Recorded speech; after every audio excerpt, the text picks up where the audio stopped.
అందరికీ నమస్కారం. నీటి పరీక్ష పేపర్ లీక్ విషయంలో జరిగినట్టుగానే సిబిఎస్ఈ పరీక్షా ఫలితాల అవకతవకల్లో కూడా పాకిస్తాన్ హస్తం ఉందని చాలామంది పాలక పార్టీ కార్యకర్తలు అనుకుంటున్నారు. కొందరు మాత్రం భారత మొదటి ప్రధాని జవహర్లాల్ నెహ్రూ గారు విద్యా వ్యవస్థను తగినంత పటిష్టం చేయనందునే ఇట్లాంటి ప్రాబ్లమ్స్ వస్తున్నాయని భావిస్తుండగా, మరికొందరు అతను విద్యా వ్యవస్థను పట్టించుకోకుంటే అసలు ఈ ప్రాబ్లమ్స్ వచ్చేవే కావని అనుకుంటున్నారు.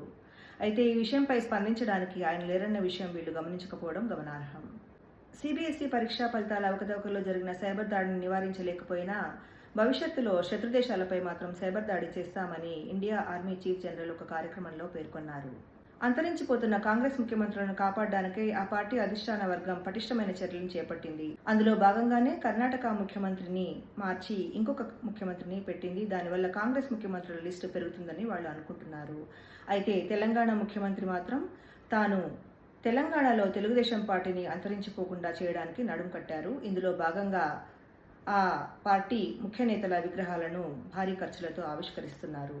ఈ విషయం తెలిసిన ఆంధ్రప్రదేశ్ సీఎం మాత్రం తన విగ్రహాన్ని ఇప్పుడే ఆవిష్కరించొద్దని, దానికి చాలా టైం ఉందని రేవంత్ రెడ్డిని వేడుకున్నారని తెలిసింది. అయితే డిక్షనరీలో లేని పేరుని తన రాష్ట్రం పేరుగా పెట్టుకున్న రాష్ట్రంలో ఎలా విస్తరిస్తామని ఒక తెలంగాణ తెలుగుదేశం నేత వాపోయారు. ఇదిలా ఉండగా ఆంధ్రప్రదేశ్ డిప్యూటీ సీఎం వచ్చే ఎన్నికల్లో భారీ కటౌట్లతో సుఖ రాజకీయాలు చేయాలని తన పార్టీ కార్యకర్తలకు పిలుపునిచ్చారు. ఆయనపై చేసిన వ్యాఖ్యల కారణంగా విద్వేషాలు రేగి అల్లర్లు జరిగి 2 ఈగలు 4 దోమలు చనిపోయిన కారణంగా ఆ ప్రొఫెసర్పై వివిధ కేసులు పెట్టారని మాకు తెలిసింది. అత్యాచారం కేసులో జైలు శిక్ష అనుభవిస్తున్న డేరా బాబా పలుమార్లు పెరోల్పై బయటికి పోవడంతో తాళాలు తీసి అలసిపోయిన జైలు అధికారులు సెల్ తాళం చేతులు ఆయనకే ఇచ్చారని మాకు తెలిసింది. దీనిపై స్పందిస్తూ కేంద్రం ఇక నుంచి అత్యాచారం కేసుల్లో పడే శిక్షను తాము మారుస్తామని, ఇందుకు పటిష్టమైన చర్యలు చేపడుతూ జైలు శిక్ష కంటే పెరోల్పై ఉండే కాలం ఎక్కువగా ఉండేట్టు చూసుకుంటామని తెలిపారు.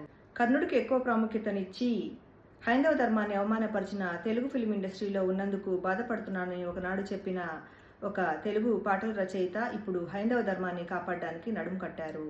ఇందులో భాగంగానే ప్రజలకు వారానికి 1000 దాయమని తన పాటల ద్వారా స్ఫూర్తినిచ్చి సమాజంలో మార్పు తేవాలని ఆయన అనుకుంటున్నారు. అయితే తనపై ఇంత పగేందుకో అర్థం కాని కర్ణుడు మాత్రం ఇటీవలే ఆవిష్కరించిన తారక రామారావు గారి విగ్రహం దగ్గర వచ్చి వాపోయారని మాకు తెలిసింది. భగభగ మండుతున్న ఎండలకు ఏం చేయాలో పాల్పోక తణుకులాడుతున్న ప్రజలకు హైడ్రేషన్తో ఉండమని ప్రధాని ఇచ్చిన పిలుపు చాలా ఊరటనిచ్చింది. దేశవ్యాప్తంగా ప్రజలందరూ వీలైనన్ని నీళ్లు తాగి చాతనైనంత దేశభక్తిని చాటుకున్నారు. ఇట్లాంటి పగులుతున్న వార్తల కోసం చూస్తూనే ఉండండి మా పరిస్థితి న్యూస్ ఛానల్. Thank you.